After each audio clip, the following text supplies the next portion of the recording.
Well, howdy. It is another nice evening. Well, I got some messy hair. Smoking a little bit of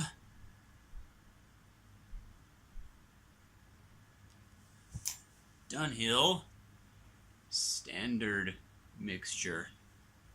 Good stuff. It is a standard mixture.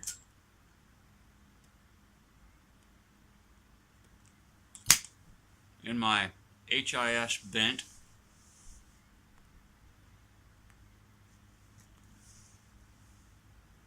It's a nice evening. I was sitting out in the backyard, and then it got dark. So I decided to come in and catch up on a little bit of Stargate Atlantis. Kind of binging on that show right now. I know that it's been off the air for quite a while, but I watched the original Stargate movie when I was a kid and just loved it. And then Stargate SG-1 was like the spin-off TV show of that, and then Stargate Universe and Stargate Atlantis. And I've watched most of SG-1, and I watched all of SGU, and now I'm binging my way through Stargate Atlantis. It's a great movie. It's a great TV show. Back in the day when Sci-Fi Channel actually had shows on that you could watch. Not to say that they don't now. I don't know. I don't have cable anymore. Strictly Netflix, Hulu, and Amazon for this household. Which is okay.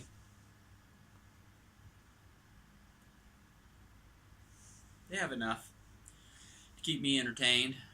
Between that and CRTV, I'm good to go down here in the man cave, down here in Justin's joint. That and some nice tobacco to smoke. The nice thing is, this window here faces north, and in the wintertime it's kind of hard to smoke down here because if you get any kind of a north wind, even with these box fans on high, it's still almost not enough to push it out. But now that the winter's gone and the winds have kind of shifted more out of the south or just kind of not at all, this thing works great. I can leave it on low and it keeps it nice and smoke free for the most part down here. Speaking of Stargate, I haven't watched it yet, but I was at the thrift store and I found it. I have to pop this in the DVD player one of these days just to watch it again. Where it all started. This is a good movie. I guess some people might not like it, but hey, it was yellow, whatever that means. They price their movies at the thrift store by color. I also have it. A little trivia, a little piece of nonsense. I also have it on Laserdisc. And I have a Laserdisc player to play it on. However, the problem is, I found that at the thrift store also, and it's like 4 discs or something like that, or maybe it's 2 or 3, I don't know. One of the discs has a crack in it, and so it's unplayable. So I watched it on Laserdisc as much as I could, but there was a huge chunk in the middle that I had to miss. So that's why I was looking for it on DVD, and this DVD, it almost looks like it's never been played. So, and it is the extended cut. Got that going for us here. I don't know. I'm somewhat of a junk collector like that. I collect old crap. Record players, radios, CD players, Laserdisc player. The one thing I don't have is a tape deck, and I feel like I need to have a tape deck. I mean, I don't know if I'd use it. I don't have any tapes anymore. And I'm having trouble keeping this lit.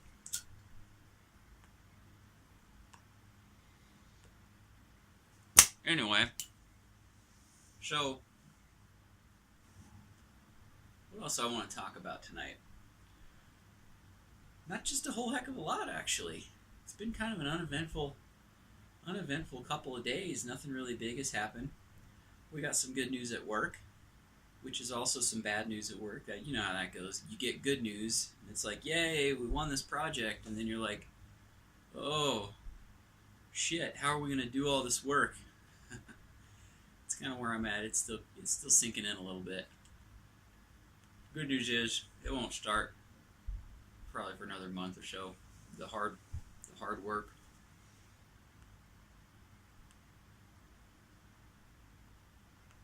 It's been set back in court for probably almost a year now. We won it the first time, and then immediately, all hell broke loose because the second place team didn't like the fact that they didn't win because, I don't know, I kind of suspect that they bought off certain politicians and city council members, and then when they didn't win, they felt like they were entitled to it since they had bribed people. So, needless to say, it went to court, and the judge ruled in our favor, obviously, because, not that I'm biased or anything, but we're the better team. So that's going to start, but in the meantime, I'm just kind of trying to take it easy and not work a whole bunch of extra hours, because I know it's coming. Even though the weather's getting nice, I have a feeling that I'm going to have a lot less time to spend doing this. Sitting here and enjoying some tobacco.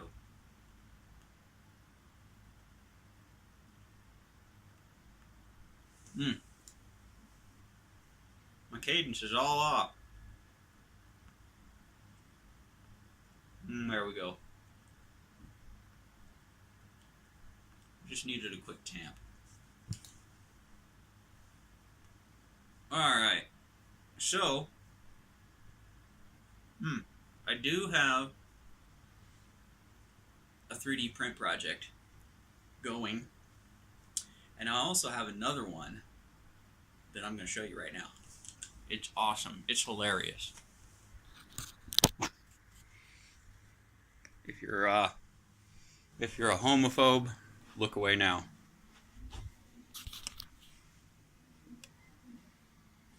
See this right here? Light switch. Ha ha ha. The switch is the little man's junk. I think that's hilarious. Okay, so let's come and check out another 3D print that is not quite as risque. Now, right now, I have it going. It's going to be an Easter Island head. You can kind of maybe see it a little bit here. Never mind all the messy, that's just the support material. Sometimes the support material doesn't like to come out good, especially when you're coming up like this and it's not attached to the print bed. But once I get all that stuff, all those, the hairy pieces peeled away, it's going to be awesome. And it's going to be a eyeglasses holder. I'm going to set that on my nightstand. Sit my glasses in at night. It's going to be pretty sweet. Because, it's got like a big nose. So the nose will hold the glasses, and then it's got a slot. It's got a slot in the back for the, for the temples to rest in. It's going to be awesome. I may have mentioned that already. Maybe not. I don't know.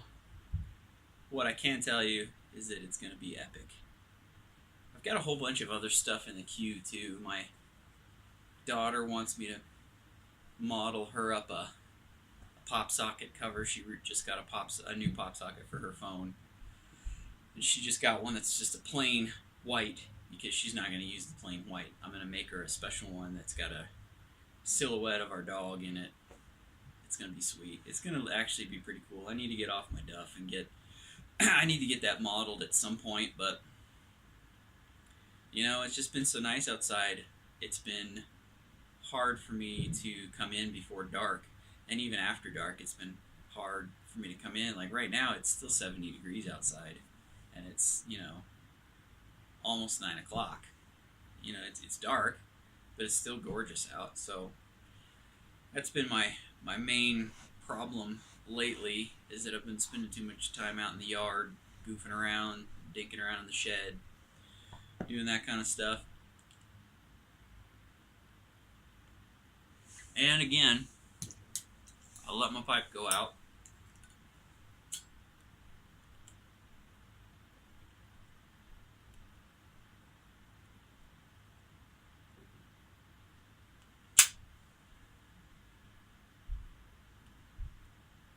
This pipe really is kind of a nice pipe. This actually was my first pipe I ever bought. I got it at Smoker Friendly. It's got those nice rustication, I don't know what they call that. Just a nice briar bent pipe. I like it. I need to get the stem redone.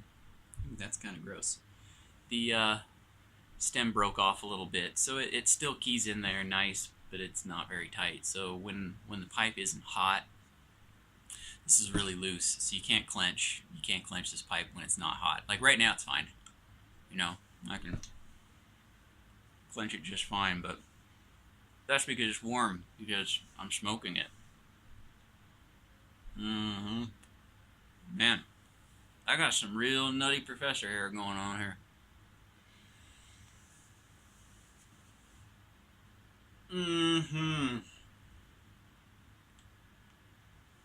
This video is gonna be completely nothing. So far we're at 12.5 minutes, and I've had nothing of substance. Just the fact that I'm smoking some standard mixture in my HIS pipe, and showed you a couple of 3D prints that I've worked on.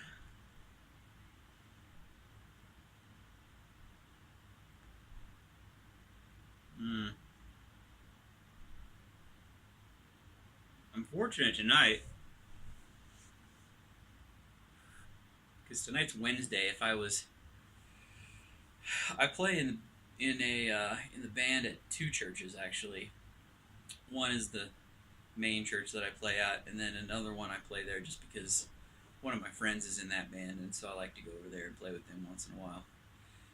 And if I was playing there, I would be at practice right now. So got that going for me. And actually, the campus that I'm playing at this weekend, they don't even do a rehearsal during the week, so just practice on your own, and then on Sunday morning we put it all together, which is kind of nice. It's only one service though, so it's not like the others where there's 2 or 3. So you got a little bit more time in the morning to kind of put stuff together.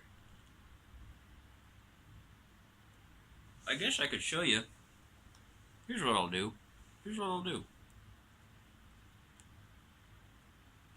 We got time for a little bonus here. I'll show you the wall of guitars. Get you out of the tripod here again. Let's see. We got this guy. See if I can get it, which is a Squire, and it doesn't have any strings on it right now. I don't play that anymore anyway. That was my very first guitar, and I played that for years exclusively until I got this one right here. It's just a Yamaha acoustic, but it really is it's a nice acoustic for what I use it for. And then I played that exclusively for years until I bought this one. This black SG right here. This is, to this day, this is my favorite guitar. This guitar, I don't know what it is about this guitar, whether it's the pickups or whether it's the electronics inside of it, it just is a great sounding guitar. You know, you think of an SG as being like a super heavy guitar, but you can get so many great sounds out of that thing. So that was my third guitar, and then I played that for several years, and then I had a hankering the whole time. I wanted another Strat, like I wanted a real Strat. So I was, being the avid, junk store type of person that I am, I was searching Craigslist, and I found a pawn shop that had this beauty. I don't know if you can see it, but it's a Mexican Strat, but it's a Fender Strat, and it's like a really dark burgundy, almost a purple color with a little bit of metallic. Yeah, a little bit of metallic in it, and that's a really nice guitar. That guitar there, I picked it up for $350, and whoever pawned that off or sold it at the pawn shop, I don't think they even ever played it because it still had all the plastic coverings on all the plastics. The only thing is that it was missing this knob right here. Well, and then I guess it was missing the tremolo bar, but I had a couple of those laying around anyway from my Squire, and it fit. So I bought that. Then I had a hankering for a Les Paul, so I found this gold top. This is a 50s tribute gold top that I found at Guitar Center. I think I paid $600 for it. Yeah, $600. And I took it came with a pick guard. I just like the way it looks without the pick guard. I think it looks so much nicer just without it. And it's a really good sounding guitar. The problem with that one is that those pickups are really hot. Like, they really drive my amp a lot harder than any of these other guitars. So, you can get some nice clean sounds out of it, but you have to work a lot harder at it, if you know what I mean. I don't know, that probably doesn't make any sense. But then I had a hankering for an electric 12 string. So then I got this guy right here. This is a Dan Electro electric 12 string, and it's got a great jangly 12 string electric sound, and I thought I would use it a ton, and I've probably played it a total of maybe 5 or 6 times since I bought it. Makes me think maybe I shouldn't have, but it's my baby now. All these guitars are my babies. So then that gave me the hankering to get a Dan Electro 6 string, which is what this guy is. This beautiful green, really dark green with some gold metallic flake in it. Dan Electro Hodad. See if I can get it here. Probably making you all sick. That's a really nice guitar. I don't play that one terribly often, but the cool thing about this guitar has 2 knobs that you can pull out. Okay, so this knob here, when you pull it out, it splits these 2 lipstick pickups. This one does. And then this one, when you pull it out, is really interesting. It puts them out of phase, which is something that you don't think you would use a lot, but it gives you a very interesting sound. It's like the sound that you hear on surfer type music. That's the sound that gives you, and it really is cool. You can use it in a lot of places, and I don't play that guitar near as often as I should because it really does sound good, and it plays pretty nice. I mean, it's a Dan Electro. It's made out of, I don't know, pressed particle board or something. But shortly after I bought that, one of the guys in the band at church told me that he was maybe thinking about selling one of his guitars. And this is probably by far the nicest guitar that I have. This is a Schecter Ultra. It's like a prototype Schecter Ultra. I don't even know that you could get another one quite like this. Came originally from Drum City Guitarland in Arvada. And this guitar is a beauty. The thing I like about this is that it's a double humbucker guitar, which I tend to like double humbucker guitars. They just have a better sound. A more full sound, I should say. But this one here also has the coil split. You pull this knob out and you can get a coil split. Now it's not a, you can't get like a true Strat sound. There are just some songs and some things where, oh, let me get you back up in, where you just have to have a true single coil guitar.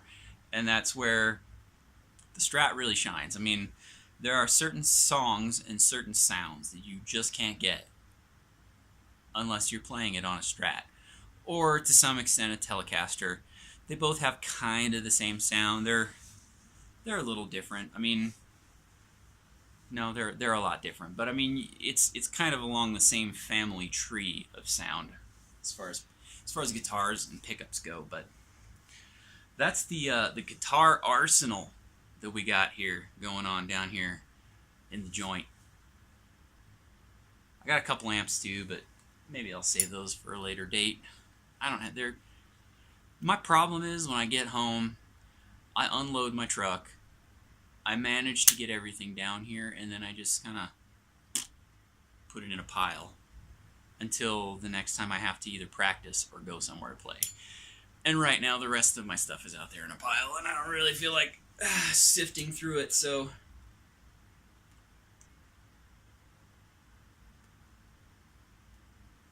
that's just going to have to wait for another video.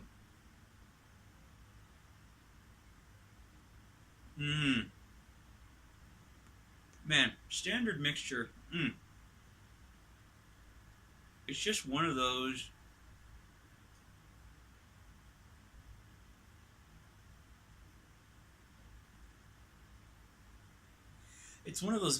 mixtures, one of those tobacco blends that I could smoke. If all I had for the rest of my life was Standard Mixture, I would probably be happy. I would be happier if all I had was probably Nightcap. But Standard Mixture, it's one of those blends that it tastes great. The problem with Nightcap, though, is that if you smoke it before you eat a meal, or if you smoke it like on an empty stomach, the nicotine maybe hits you a little bit harder. You know, I got home from work today before I made dinner, and I had a bowl of Nightcap, and yeah, it wasn't enough of a nicotine hit to make me feel nauseous, although that has happened before. But I could definitely tell that I was smoking something with a significant nicotine content in it, and that's not necessarily something that I like to do a lot. I don't smoke a pipe for the nicotine. I smoke a pipe because I like to sit here and relax, and I like to savor the taste and the aroma that it puts in the room, and not necessarily the nicotine. It's not like cigarette smoking, where the cigarette is just merely a delivery device for the nicotine, the feeling that it gives you. That's not at all why I smoke a pipe, and it's kind of the same with whiskey. I like to drink whiskey, but I don't like to drink whiskey for the feeling that it gives me. You know, I'll maybe have a couple of whiskeys and then just stop, because while I like the taste, I don't like to be drunk. It's kind of the same with nicotine. I don't like the nicotine hit. I like everything else about it.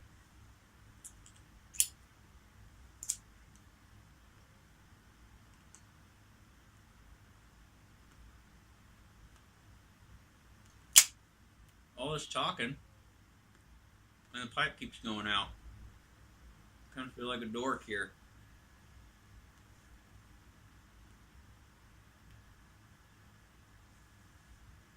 My wife is blowing me up here. I'm sure that there's probably buzzing that you can hear. I can feel it because it's coming to my watch. She's telling me that it's almost bedtime for the kiddos.